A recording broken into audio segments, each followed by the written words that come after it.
Awesome. Okay. I'm going to share my screen. And we're just going to go down the list. If you're not ready to submit or you're not ready to discuss the CR or have other questions, fine, just let us know. Let's chat about it. But want to try to get through all or as much of this as we can today. As a reminder, if you are not part of the TRC, so if you are just a member of the public or a TSC member, please keep your mics muted unless you are specifically called on by the TRC.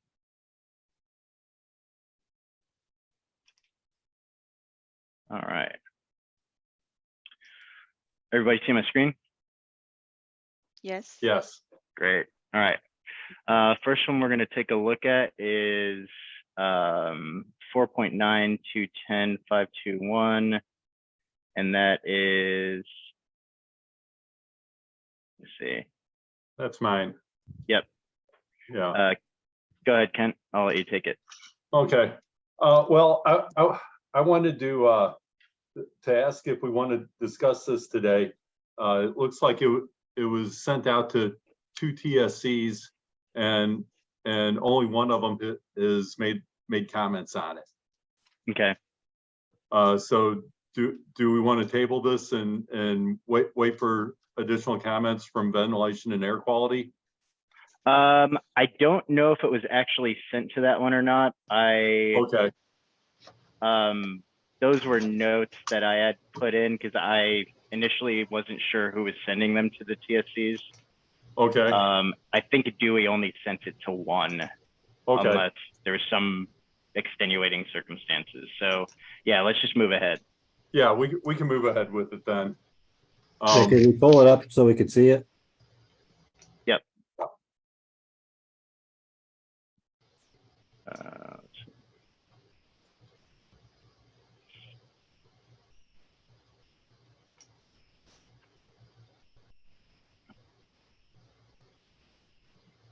Okay. I'll let you give the synopsis there, Kent. Yeah. Basically, Tom Keckler is suggesting that we change the language in the code so that we're requiring ozone concentration in the air to be in the range of 0 to 2 parts per million by weight rather than by volume. And the Disinfection and Water Quality TSC reviewed this, and they agreed with it with no changes. Okay.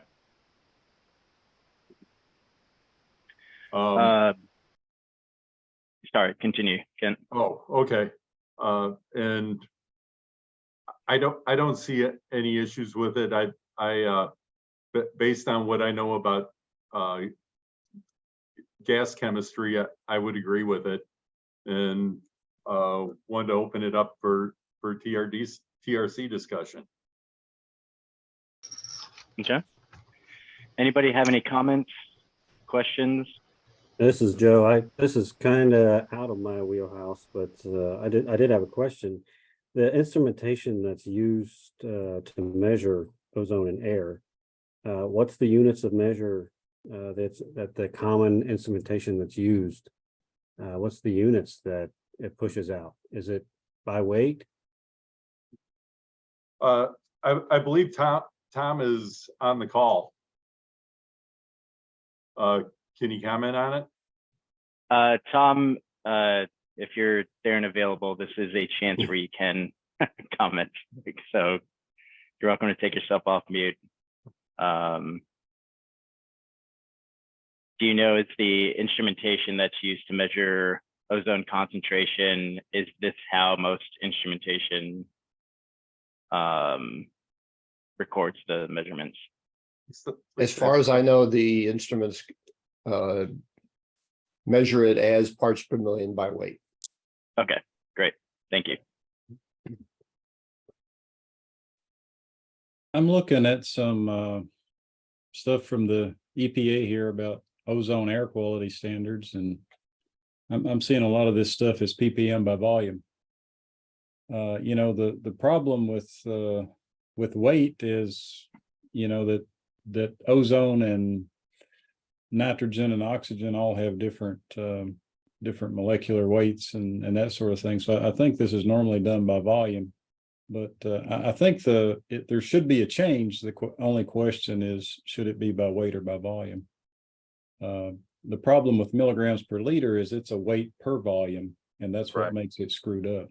Mhm. So probably you know, other people can Google or weigh in, but what I'm seeing says most of the regulations are based on volume. Yeah, isn't milligrams per liter and grams per liter both weight? Now, the liter's a volume, and Right. milligram is mass or weight. Right. So you get a weight per volume, Yeah, exactly. and that weight per volume is what we do in water, but it's not what we do in air, because that weight to volume ratio stops making sense when the specific gravity is not 1 like water, but it's much less than 1 in air. So,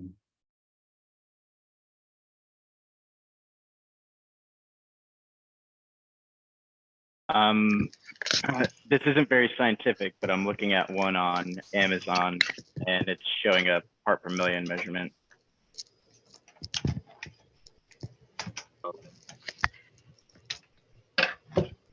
I think both of these milligrams per liter and grams per liter are both already measuring weight per volume. Right. It's just, where do you put the decimal? Right. Right. But simply saying million by weight would be accurate, wouldn't it, James?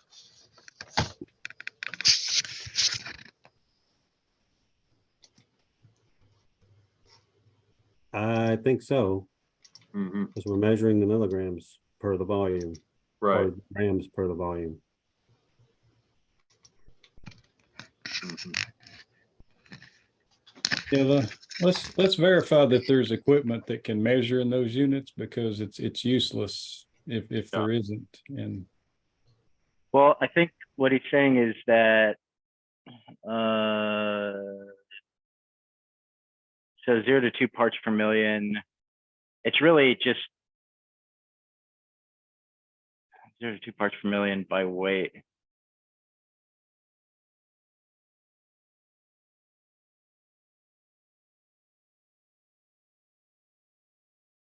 I mean, correct me if I'm wrong, but I would imagine most ozone meters are pretty like standard. Right. Right, That so- prompted my initial question. Is it okay? So I know we want to be specific, but is it necessary to even designate weight or milligrams per liter? Can we just stop at 0 to 2 parts per million? If that is what most of the meters are gonna give a readout in.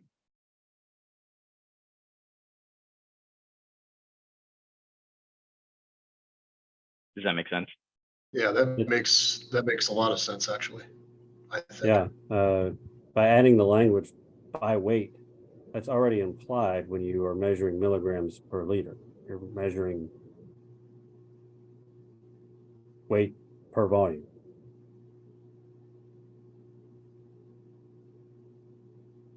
Right. So So- if it's just 0 to 2 parts per million, I mean, is is 0 to 2 parts per million, is that specific enough? Do we need the added milligrams per liter or by weight language? I guess is what I'm asking. Yeah, I think it should be in volume just to avoid confusion. I'm looking at a textbook here and it says that, you know, because you measure air concentrations with partial pressures and you measure that with volume, you know, I think that's the standard is ppm by volume. But well, we can ask Tom if there's a specific reason for one or the other that he put that in there, if he just picked one at random. John, since you're here, go ahead and so we don't have to do it back and forth. Sure. If we were to cut off the language at 0 to 2 parts per million and just period, leave it at that, would that be acceptable? No. When you, as James said, whether you measure it by weight or by volume are two different things. And so you do have to be specific. I do understand the question, you know, what are the meters out there actually reading? Is it by weight or by volume? And I can see we may need to do a little more research to clarify that. Okay. If that's the case, then why don't we do that? Why don't we, if everyone's okay with that, why don't we table this one? Tom, we can kick it back to you. And if you have any additional support with the type of monitors that would be utilized, you know, that are standard in the industry, then I think it would make it an easier decision. Understand. Okay. Is everybody okay with that? Any nays? No. Do I need to do anything with the change request at this point to kick it back to Tom? No, I don't believe so. I'll double check, Okay. but I don't believe so.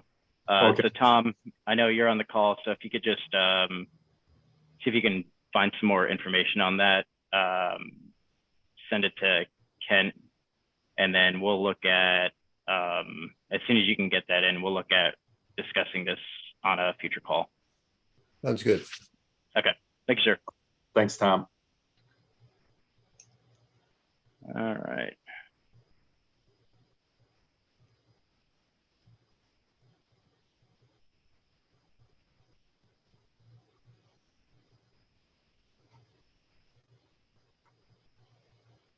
All right, we are going to save Grace's towards the end, just to make sure that we've got enough time to get through everything. Kevin, or are you good to? Yes, I Present can't pull it up on my computer, but if you could pull it up on the screen, I believe we're at a point where we can present this one to the group now. Okay. Take it away. All right, so I think this one winds up being relatively simple. Basically, this one is just to clarify an incomplete definition of the CT inactivation value. This one originally received some pushback from the TSC with some revisions that was then sent to the submitter. Disagreed. The TSC reconsidered and has now come back in support of modifying these definitions, as we can see here. I don't know, do you want me to read them or? No, if it's what's here on the Yes. page, then we're fine. So the TSC at this point is recommending this revision.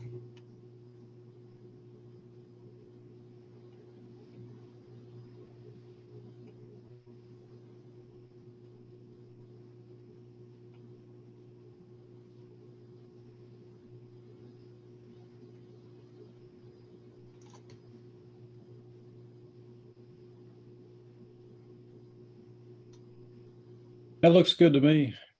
Mhm. Yeah, I'm reading it. It seems fine to me too.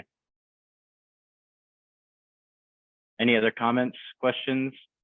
This is Joe, when I read it, it almost sounds like a different way of saying the same thing. Like almost a potato thing. Mhm. And is it necessary to change what we already have? Does this make it even more clear to the lay reader?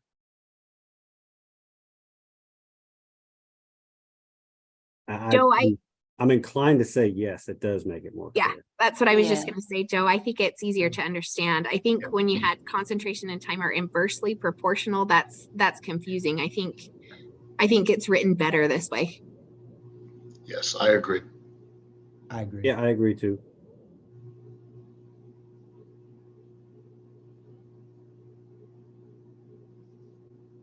Okay. Any other comments?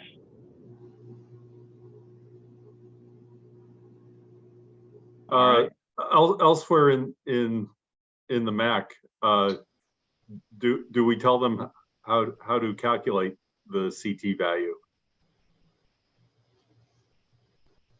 The CT inactivation value.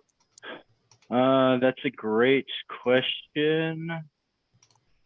I want to say we do, particularly in the annex. Mm-hmm. And it's as simple as the first sentence there. Yes. And this is a change to the definition. So Right. would it really mess with any other? I don't think it will. I kind of like that word particular disinfectant Mm-hmm. Yeah. and the contact time in minutes. Yeah. Yeah, do we need to make a motion to recommend this one? Yeah, let's just do anyone opposed, nay?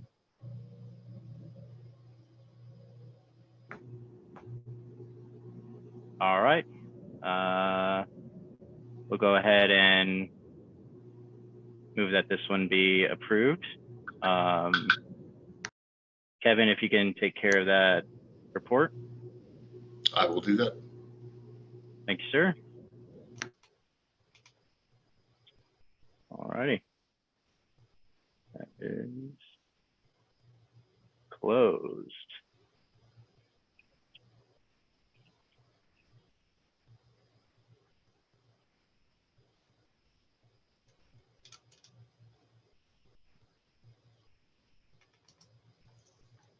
Getting stuff done, y'all.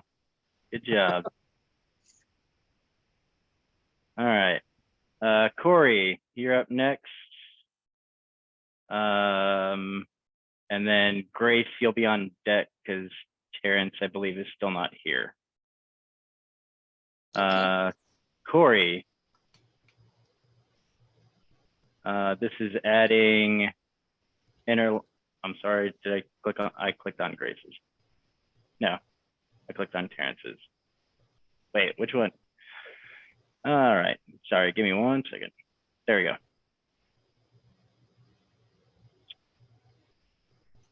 Okay. It's the Tom show today. Tom, good on you for getting stuff in early. All right, Corey, I'll let you give a synopsis. Take it away.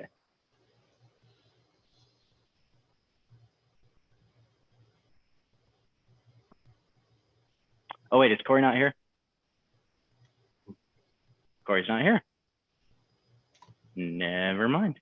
Yeah, and Miklos, I believe that last week I saw another CR addressing this very same issue.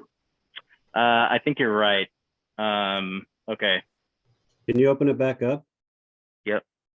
It may be so straightforward. Yeah.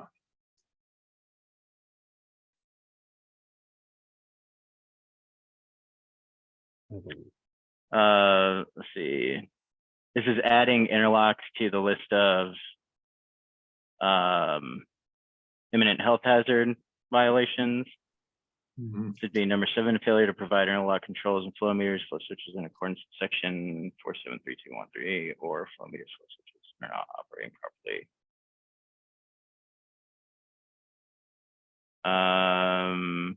I mean, language looks fine to me. Mhm. Let's see if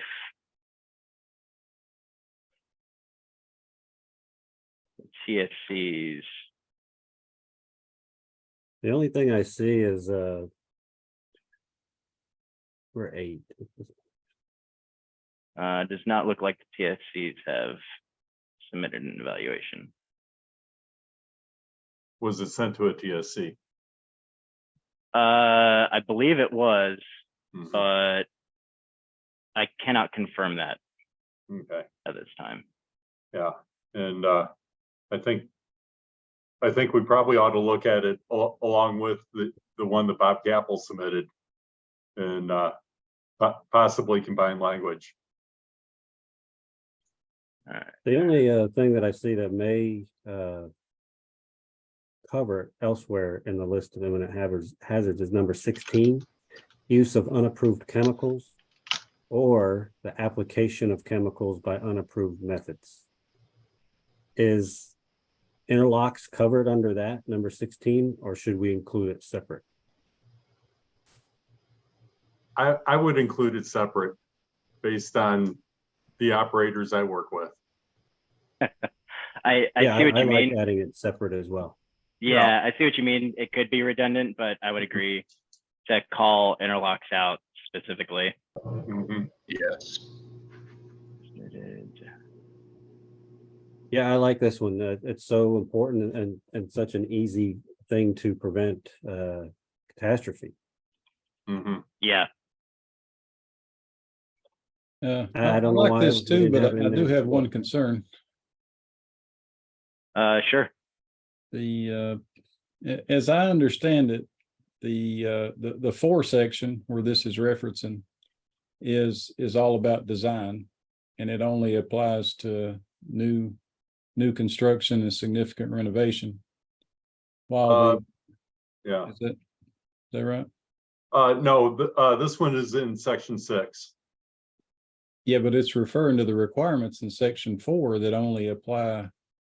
So the operational requirements, as I understand, apply to all pools, the 5,000 section. The 4,000 section only applies to new pools or significant renovation. Oh. And if you look back at the actual interlock requirement, it requires 2 out of 3 things. And it needs a recirculation pump power monitor or a flow meter that's in the return line, or a flow meter flow switch that's on the chemical controller. And I would say most places will have one of those, but unless they're new, they might not have 2. But I invite comments to. I mean, I think the 4 section is good.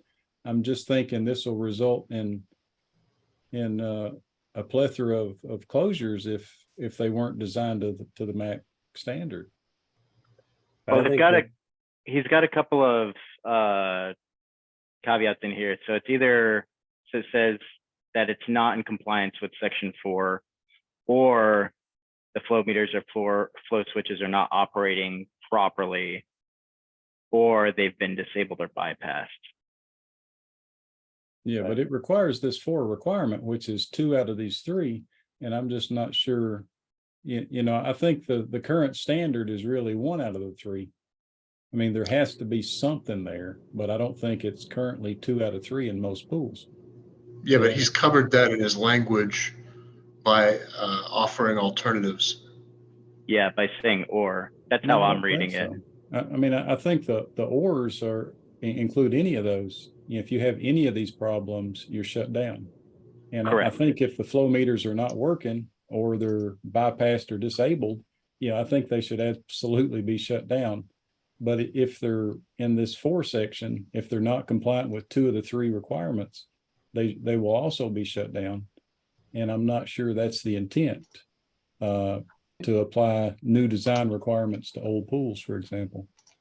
So I think what you're saying is, do we need to be more specific when referencing section 4 to state that the difference between an old or a new design? Or is it implicit by referencing section 4 that if it's a old design that you're okay? Did that Yeah, make sense? I think it has to say in compliance with section 47231, or it's grandfathered in, you know, I mean, I think that's the only way that you can bypass that. I mean, it would be easier to just say it has an interlock that's functioning, you know, because, you know, I think that is what we're trying to do, but, you know, I'm open to suggestions. No need to raise your hand, Levi. Go ahead. I was just going to add that I see your point on, you know, chapter 4 is the new requirements, but maybe somebody can refresh my memory, but I believe upon adoption of the Model Aquatic Health Code, you have a certain time frame to have the electronic interlocks and everything installed, even on existing pools. So basically, there is no grandfathering any that's operating under the Model Aquatic Health Code. After a certain amount of time after adoption, they have to have the chemical feeders and automated controllers along with the safety interlocks and everything. Yeah, that is correct. It's within 1 year of adoption of the code. Yeah. Yeah, you're right. So For as all long as newer they're within the systems. year, they're okay. And it's kind of a moot point to argue that chapter 4 is, you know, for only new construction when it does require them to adapt those things. So, you know, in my opinion, the addition of that as an imminent health hazard is not a bad idea. Yeah, sounds good. I'm happy with it. Yeah, good point, Levi. Thank you. Yeah, I'm good with it too.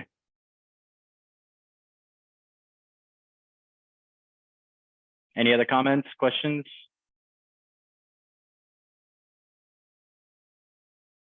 No, it has me wanting to take a look at 473213 again and make sure that electrical interlocks are covered. Yeah. You know, we do it with a relay rather than a flow meter or a flow switch. Yeah. Yeah, it's a good reminder. Go back if you're operating a facility, go back and check. Right. For sure. Okay. I think we're ready to vote. We'll just say any opposed? No. All right. We'll go ahead and mark this as recommended. And will that be contingent upon how we vote on the related CR for that section?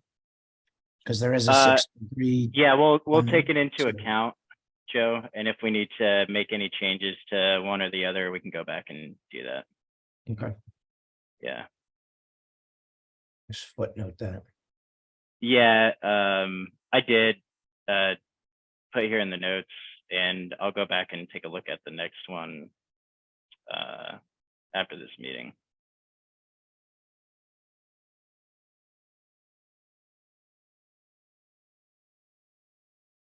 All right, Grace, you ready?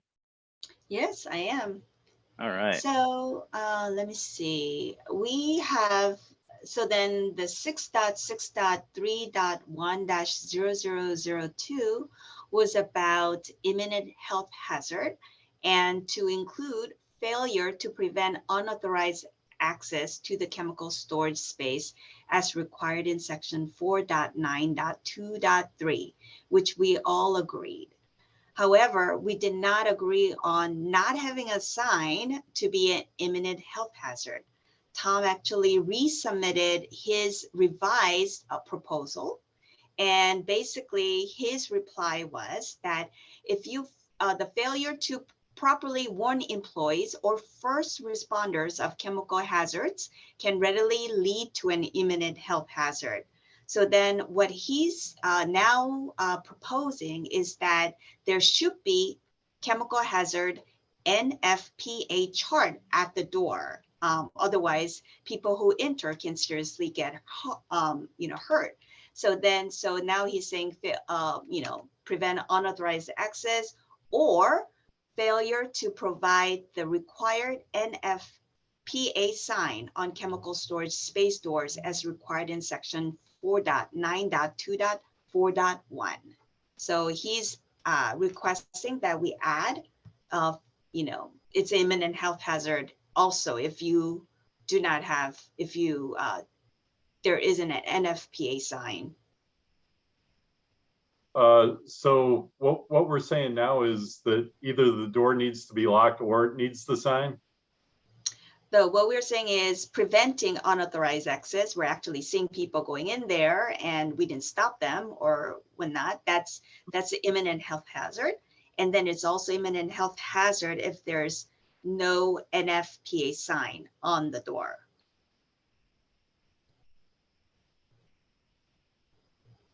Yeah, so in this case, putting the or would mean that if either of those criteria. So let me share a screen for a second. Sure. Well, let me pose a situation. If we have a chemical storage room and it is locked, so we've prevented unauthorized access, but there's no sign. No one can get in there because they wouldn't be authorized without the key.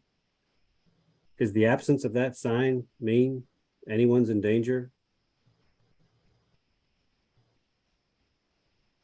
I think she was saying that first responders to a fire that or is something. the danger.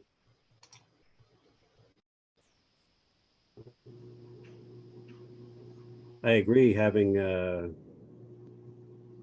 locked or maintained in such a way that unauthorized individuals cannot have access to it is very important.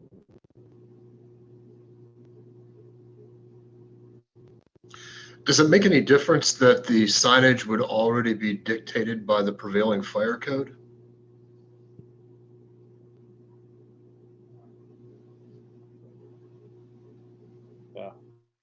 Well, if you look at the requirements, they're pretty stringent. I mean, you have to specify the location of the SDS forms and and things like that. I mean, this will be a hell of a sign. I can't imagine the fire code's going to be required.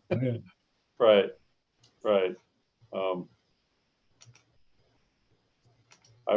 I would think that we need to provide to restrict access regardless of signage.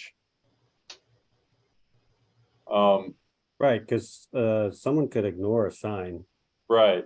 Or not understand a sign. Right, and those NFPA, the fire diamond, well, that's kind of really, those are typically already required though by the fire code, regardless of anything in the Model Aquatic Health Code. Mm-hmm.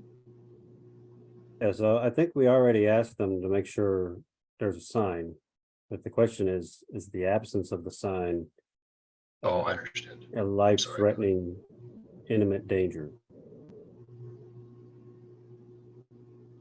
Yeah, I think that's Would you the question for debate. Yeah. Right. Would you close the facility down because they do not have NFPA chart sign on the door? I'd put that to the health professionals there.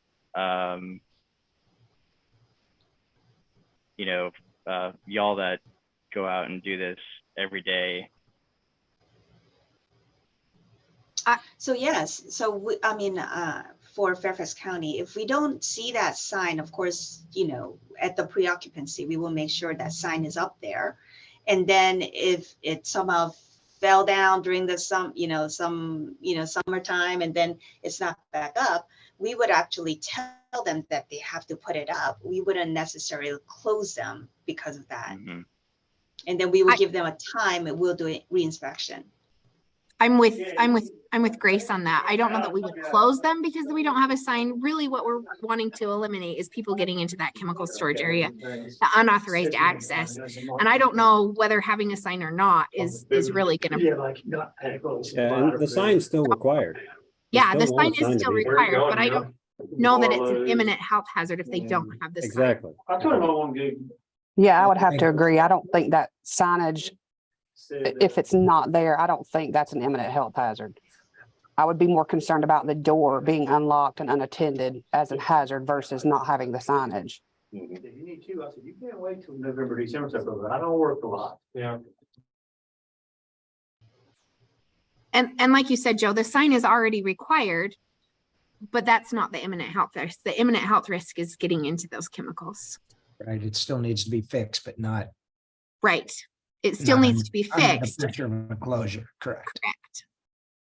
The door must be lockable to the chemical storage room, right? So then if there is, we don't have an active view, like the certified pool operator or the lifeguard is not watching that door needs to be kept locked. So then you cannot, but then it would be something that we would have told them and then they would fix it on site. Unless they cannot fix it, then in that case, I could see how we would say it's imminent health hazard with the closure down. You cannot lock this door. I could see that happening. Yeah, so it sounds like we don't agree on this one, on this change. Yeah, going back to the original request. Maybe eliminate the second half about the signage and keep the first half. Well, we had already asked that, and the submitter did not agree with that approach. So I think so with the updated modification, I think it essentially still says the same thing. Failure to prevent authorized access to the chemical spaces as required in 4923. Or failure to provide the required NFP sign on chemical storage stores as required in 49241. I think it still basically says the same thing. Yeah, So this modified is what we would be voting on, and to me, it's still to me it's pretty much the same thing as the original CR. I agree. I think it should be noted too that the things listed in section 663, those aren't the only things that you can close a pool down for. The health inspector still has a discretion and still has the ability to find other hazards that aren't listed there that they deem imminent. Mm-hmm.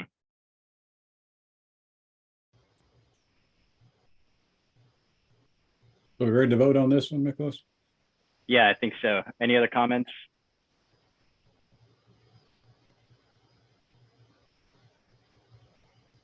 All right. Those in favor? Those opposed? Nay. Nay. Aye. Nay. So then we had originally vote on it, and then we said that we are going to keep the first part, and then we're still keeping the first part of failure to prevent unauthorized access to the chemical storage space as required in section 4.9.2.3 as to be included as imminent health hazard. Is that correct? I don't know. I don't think we can do that unless. Yeah, I don't think we can the piece submitter- it unless apart. the submitter agrees to that change, we have to vote as a no on the entirety of the change request as it exists. If the submitter agrees to that change, then we can re-vote on that if that's something that's acceptable. But it was my understanding he had already changed it, and that was the change is what we're looking at currently. Correct. But someone else could submit the change as we're recommending, Sure. and we could vote on. Absolutely. That is Absolutely. correct. Yeah. Yeah. Or the Thank submitter you. could resubmit a new CR with that change. Yep. Yep. Mhm. Yep. Okay. Very good. Thank you all. me share my screen again. Grace, so you're good to do the report on that one. Close that one out. Yes, thank you. Thank you.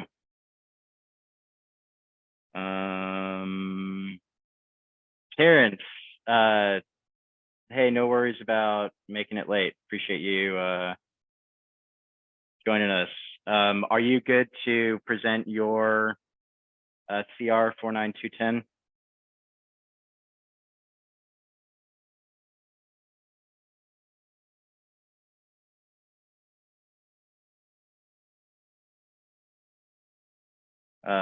Couldn't hear you.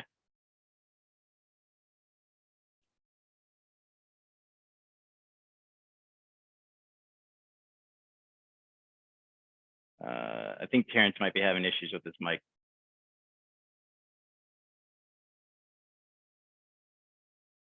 Okay, I thought there is, so didn't we just do this, or is this another, this is another one? Okay, so this is the alarm system. The other one was talking about the actual measurement device. This is the alarm system.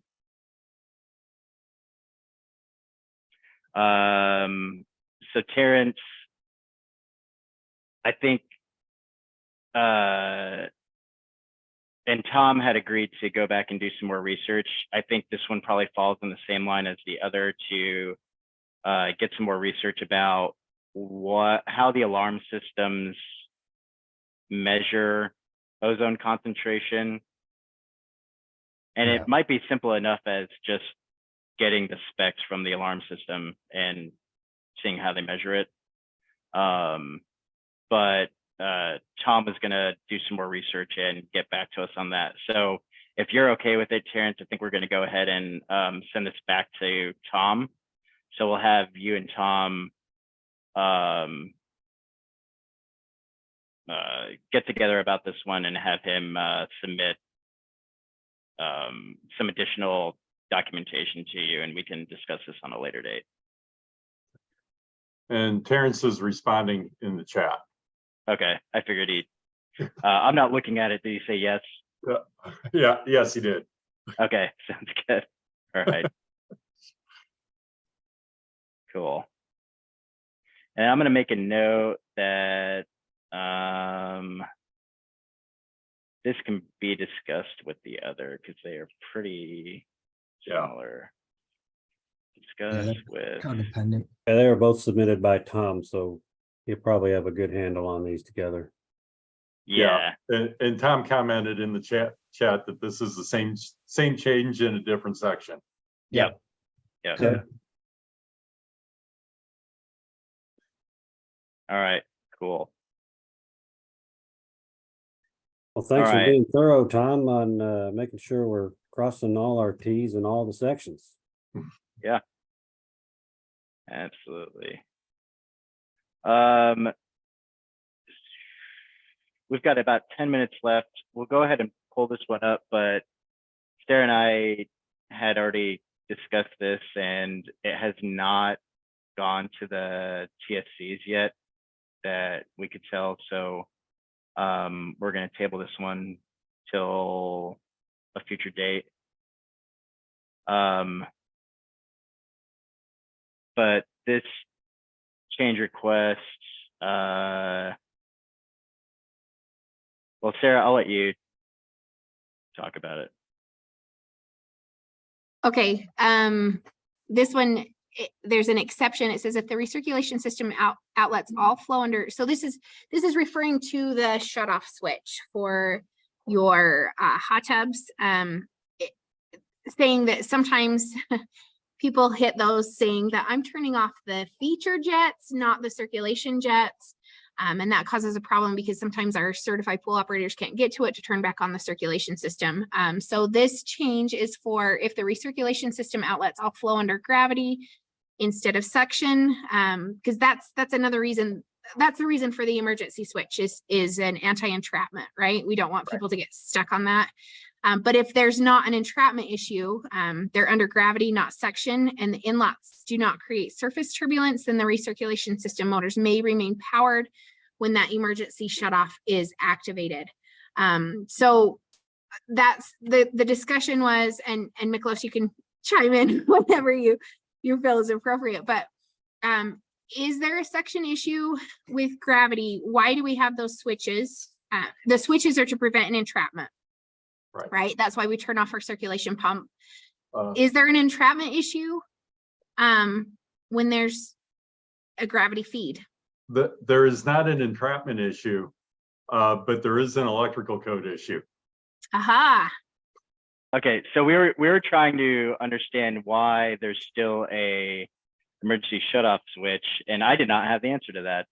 Oh, it is required under the National Electric Code on spas. Okay. To shut Is there off a good reason why it should be required other than anti-entrapment? Well, I think Kent's about to explain.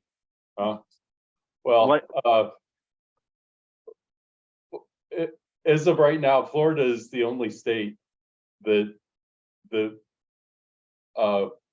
requires all outlets be under gravity.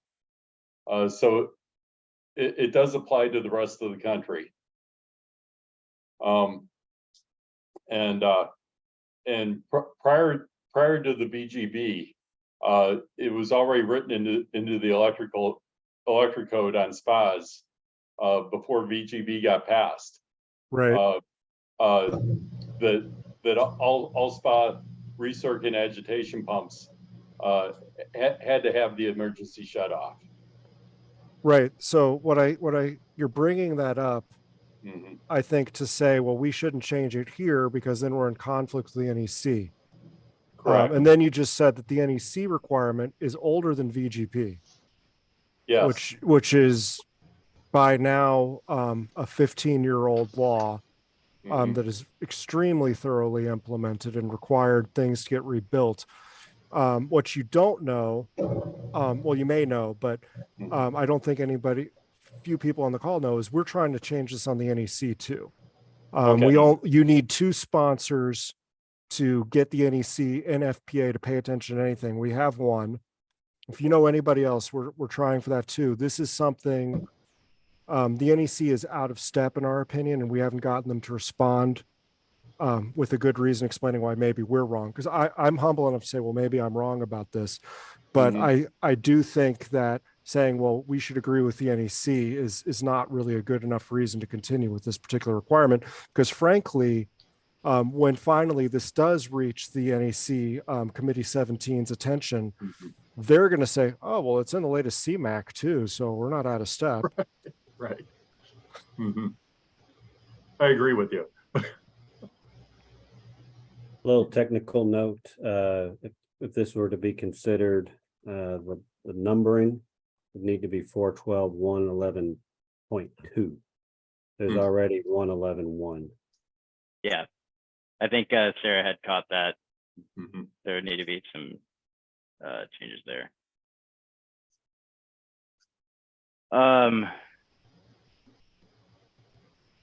That's great information, Michael. Thank you for that. Welcome.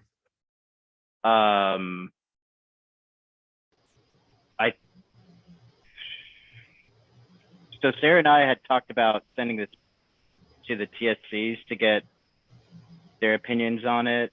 I can do a little bit more research too, to see why and where and that sort of stuff too. So let's send it to the TSC, get their opinion on it, and I'll do some research and we'll bring this back at a later meeting. Does that sound fair? Yeah, that's fine. I think I just want to, for me, I would like to confirm, I completely believe you, Michael, with your explanation on the NEC stuff. I would like to just confirm that there's no other, issues that we're not thinking of. But I mean, assuming that that's, that's it, I'd probably be fine with it too. But yeah, let's get a little bit more research and we can discuss it on the next one. Sarah, you might connect with Bob Vincent, the state of Florida. I have his contact info if you don't. He's a former board member, and he's also the head of the state environmental health. Bob is aware of this, and I think he agrees with me about this. I won't speak for him, but I'm pretty sure he agrees with me about this. Okay, he would have insight into Florida's recommendations. Yeah. Awesome, Susan. I do have his contact information, so I'll make that contact. Okay. Perfect. Thank you. Mm-hmm. Michael, if you have any other resources or contacts that Sarah should reach out to, please send them over as well. Right. No, unfortunately, I wish Sarah could give me some resources. We'll all work together, right? We've got this. That's why we're here. Understand. All right. All right. So that is still open.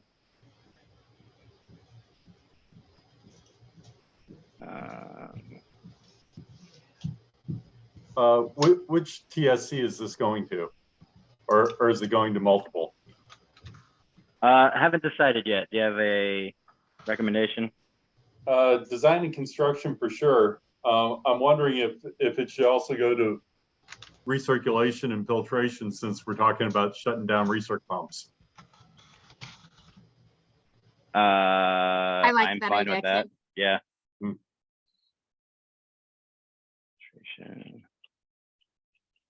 I will get that sent to him also. So recirc and filtration and design and construction.